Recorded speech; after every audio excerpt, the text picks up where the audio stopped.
Hi, I'm Emma Shaw. I'm a horn player from Tampa, Florida. Hi, I'm Chloe. I play violin and I'm from Nashville, Tennessee. We're here to present how yoga can be beneficial to classical musicians. I started practicing yoga a few years ago because I wasn't able to play the horn due to a developed brass allergy. And I had pretty swollen lips and some numbness, and I also had TMJ from the stress of it. So I really needed an outlet for something that I could do to de-stress, and yoga was the absolute perfect thing to heal my body and to heal my mind for it. And the continuous practice of it has been just wonderful. I got into yoga through my violin injury. I was suffering from a lot of shoulder pain, neck pain, and arm pain. I had developed cubital tunnel syndrome and was going down the road to surgery to move the nerve so that I could get the feeling back into my third and fourth finger. But through a lot of physical therapy and really taking care of my body and yoga and having that as a daily practice in my life, I was able to get through it. And yoga was there for me physically and mentally.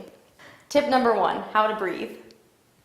When the breath wanders, the mind is unsteady, but when the breath is calm, the mind will be still, and the yogi achieves long life. Therefore, one should learn to control the breath. According to that quote, wind players should live a very long time, but they don't seem to live much longer than average.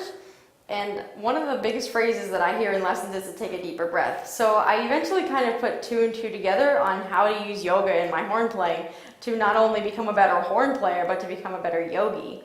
And that really just requires me taking in a deeper breath, keeping my shoulders down while staying relaxed and filling up my belly. And when I let the air release, I let it go calmly with my tongue down, both in yoga and in horn playing. Breathing with intention is really the basis for a peaceful life for a musician and a yogi. Tip number 2, how to use yogi concepts to play in a more relaxed way.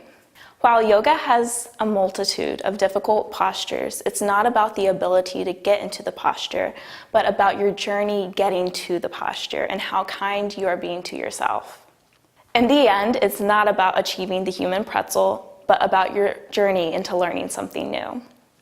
In a similar mindset, I believe that the best musicians have learned to play in the most efficient ways to be kind to their bodies.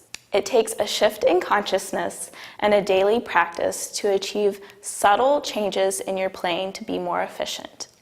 Becoming more aware of yourself could simply mean dropping your shoulders while still being physically engaged, noticing how you're sitting in your chair and if there's any tension while you're doing that, or giving your instrument a rest during rehearsal.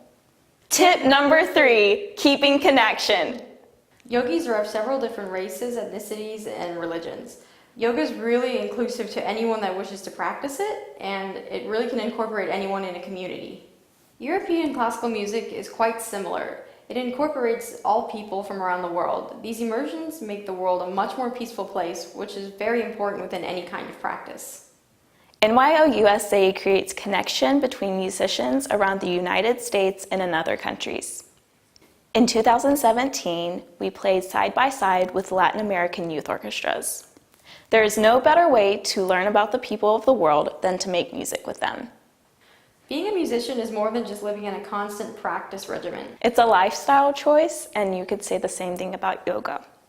No matter what the practice is, it's not what you have done with it or what you're able to do, but how you can use that practice to better yourself and the others around you. Thanks for watching. I hope you enjoyed this mini masterclass.